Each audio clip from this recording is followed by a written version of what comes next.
안녕하세요. 범브라운톡방입니다. 구독과 좋아요, 알림 설정, 회원가입 부탁드리겠습니다. 4월 서울 집값 상승폭 0.25% 정도로 서서히 지금 줄어가고 있습니다.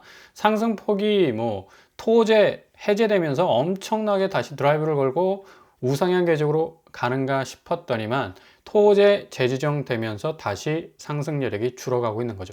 관망 심리가 여전히 확대될 수밖에 없는 거고, 지금 6월 3일 대선이 남아있기 때문에 이게 정치 지형도가 어떻게 변동이 되느냐에 따라서 부동산 정책의 어떤 컬러가 완전히 달라질 가능성이 높기 때문에 서두를 필요가 전혀 없는 거죠.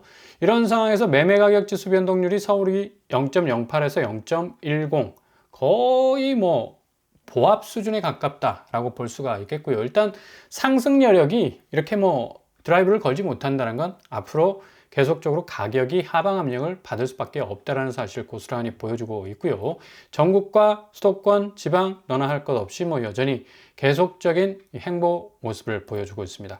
시도별 아파트 매매 가격 지수 변동률을 보면 서울이 0.10% 조금 올라와 있는 추세고, 세종이 거의 다크호수죠. 갑자기 등장한 검은 말을 뜨그닥 타고 치고 올라왔는데, 이거 지금 세종이 정치 지형도 이 변동성에 따라서 집값 추이가 완전히 기울어질 수 있다라는 이 전망들이 나오면서 세종 집값이 껑충껑충 뛰고 있는데, 여기도 한번 지켜봐야 할 대목이 될 것 같습니다. 일단 보합 전환으로 가고 있는 지금 집값 상황은 강남권을 비롯한 강남권은 늘 선호지역일 수밖에 없으니까.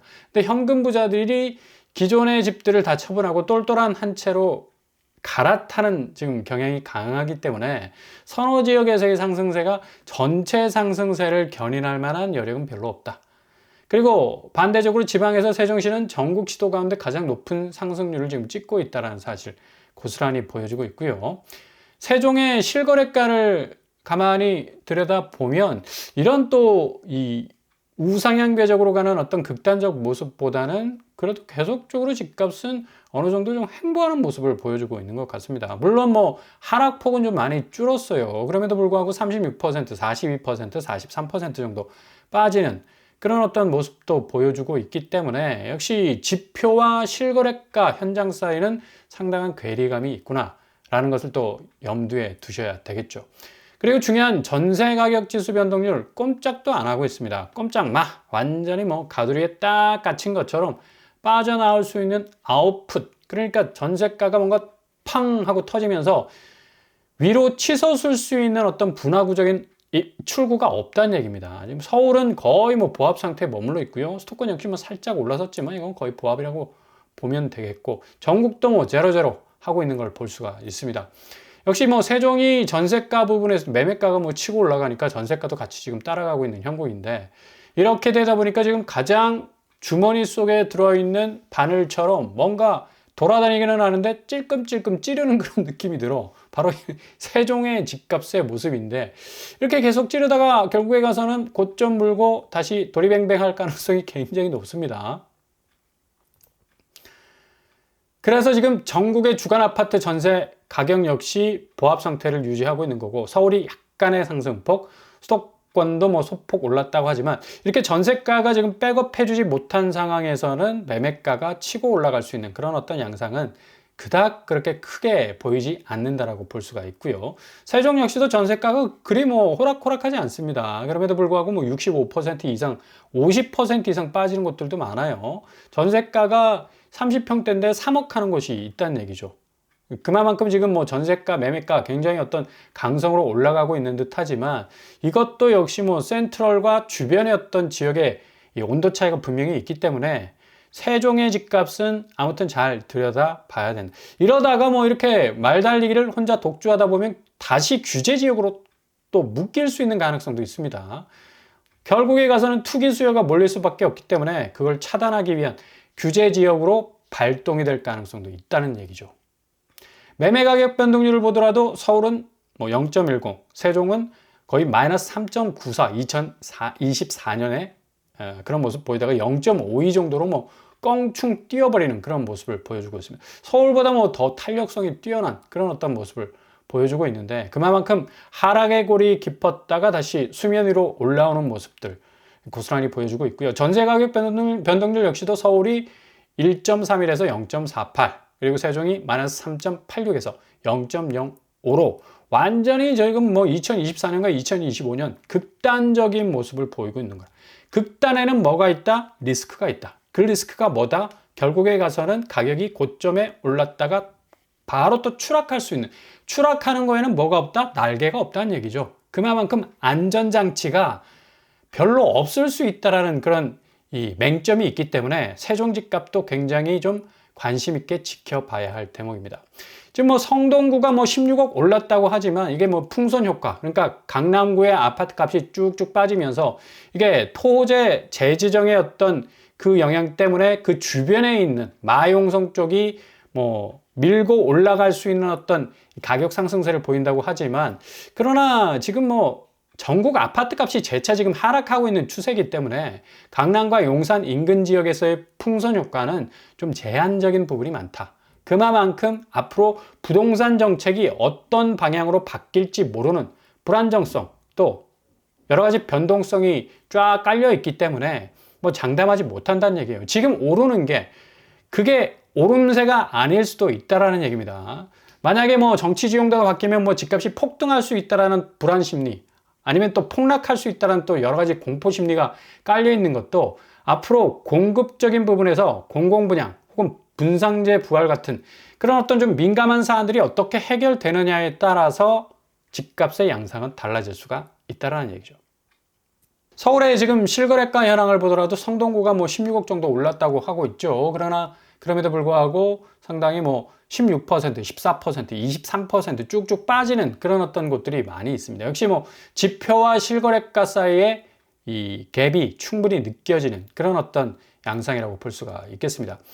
아무튼 지금 뭐 이런 구축의 모든 가격대가 서울의 핵심 지역 빼고는 비강남권적으로 저녁에 이 하방 압력에 빨간불이 지금 깜빡깜빡 들어오고 있는 상황이고, 지금 분양가가 제일 문제입니다. 민간 아파트 분양가가 평당 서울에서 4,500만 원 정도로 지금 웃돌고 있는데, 이렇게 되면 뭐 서민들이 뭐 부지런히 일을 해서 차곡차곡 통장에 저축해서 내 집 마련하기가 정말 힘들게 되거든. 그죠? 뭐 10억, 13억 하는 아파트, 누구 뭐 아예 이름도 아니고 이렇게 뭐 몰아치는 어떤 분양가에 대해서 뭐 어떻게 감당할 만한 여력이 없는 거예요. 그만큼 지금 개인 소비 여력도 줄어들고 있는 거고, 지금 서울이 변동률만 보더라도 아파트 신축 가격이 16.94%. 어마무시하다. 거의 뭐 이거는 뭐 17% 뚫어서 20% 갈 수 있는 그런 어떤 수치 아닙니까?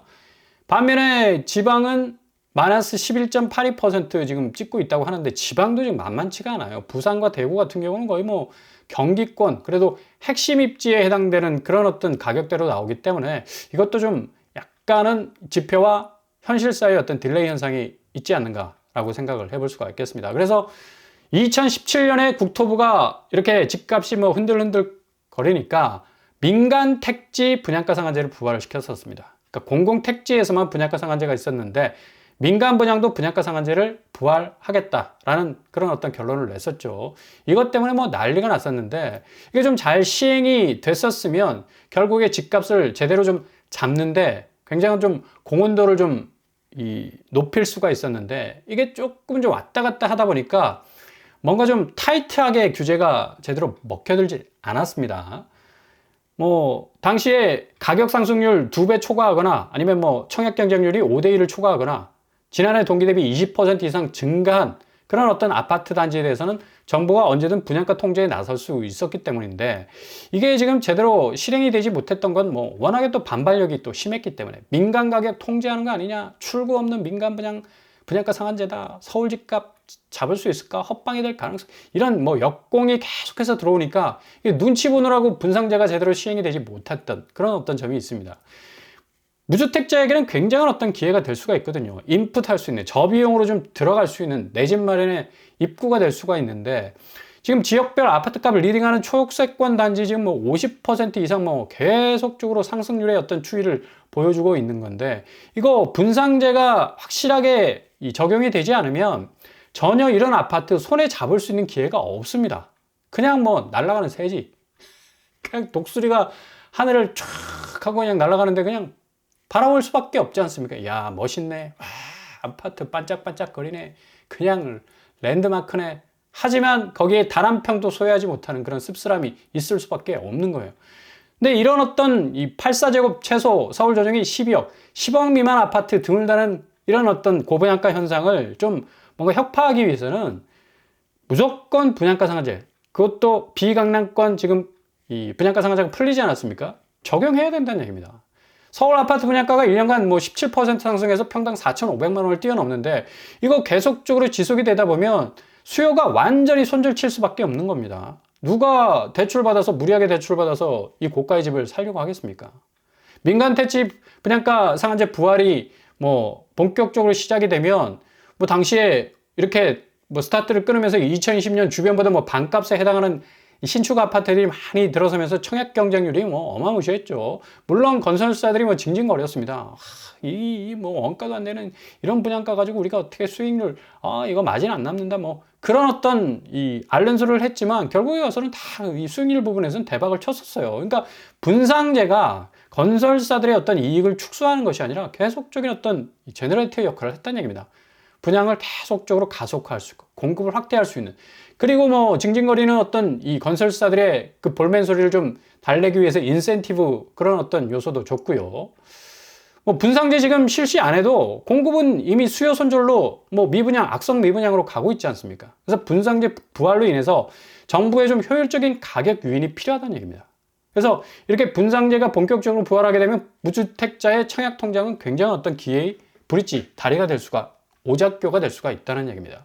지금 뭐 분상제 적용 안 되는 단지 한번 보십시오. 지금 뭐 은평구에서 나오는 아파트가 20평대가 11억 합니다.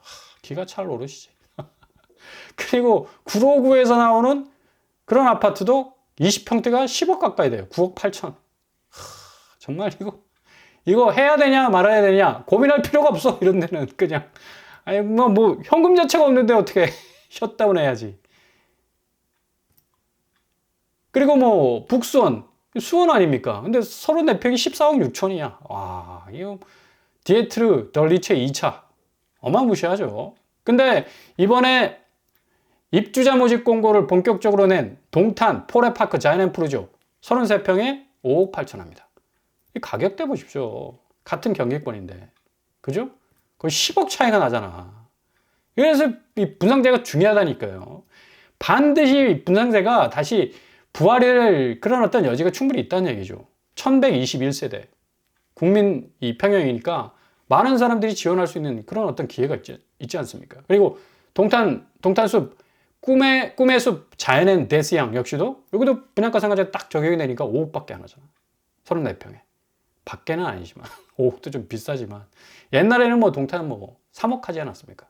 근데 좀 시대가 시대니만큼 좀 올랐는데 뭐 보통 민간 분양가 경기권에서 나오는 것도 좀 15억 하는데 5억 정도 나오면 그래도 여기 트램 연결이 돼서 충분히 GTX 갈 수 있는, GTX-A 타면 수서역까지 19분 정도, 10여 분 남짓밖에 안 걸립니다. 이거 어떻게 동탄이 수서역하고 뭐 10분 이런 또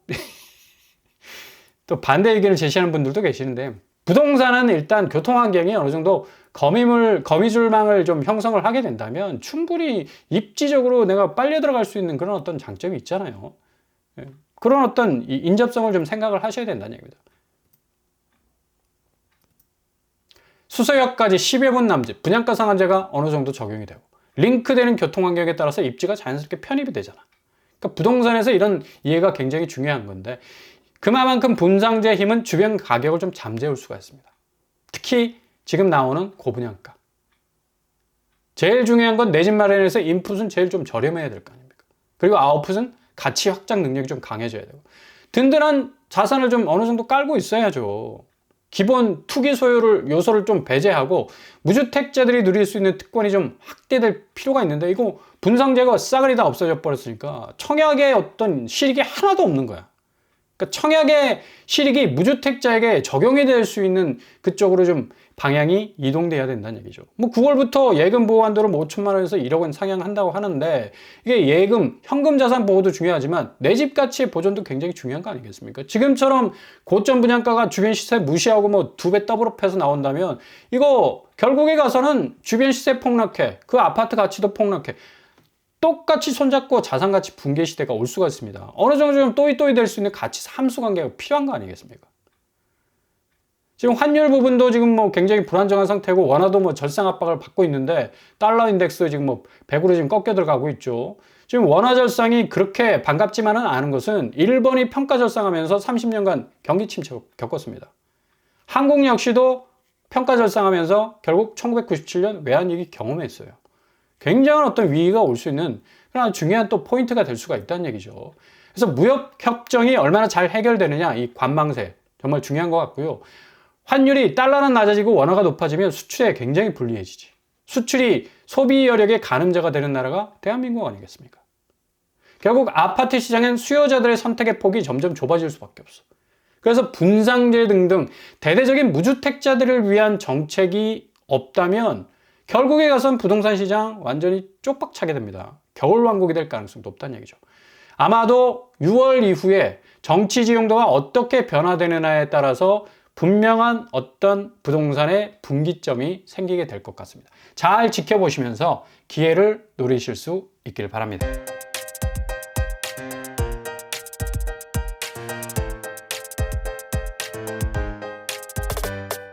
오늘의 부동산 캐리커처. 역시 지금 환율 절상이 지금 한국에 있어서는 가장 큰 문제가 될 수밖에 없습니다. 관세 장벽도 수출에 굉장히 악재가 될 수밖에 없겠고, 원화 절상돼도 수출하는 기업에게 있어서는 압박이 될 수밖에 없겠죠. 그만큼 원화 가치가 올라가고 달러 가치가 낮아지니까 수익률이 줄어들잖아. 이렇게 된다면 결국에 또 뭐 부동산 수요, 이 소비 부분에 있어서는 손절이 계속적으로 이어질 가능성이 높아서 특단의 이 무주택자를 위한 분상제 부활 같은 대책이 나오지 않는 이상은 굉장히 부동산 시장은 어려울 가능성이 많다는 얘기예요. 그러니까 일단은 잘 지켜보시면서 무주택자에게는 굉장한 기회가 될 가능성이 아주 높습니다. 아무튼 인내와 그리고 확신을 가지고 기다리시면서 기회를 잡으신다면 골든타임 잡으실 수 있을 겁니다. 오늘도 원합니다. 항상 여러분의 길이 꽃길만 되실 수 있길 바랍니다. 이상 뻔뻔한 복독과를 마치겠습니다. 구독과 좋아요 부탁드립니다. 감사합니다.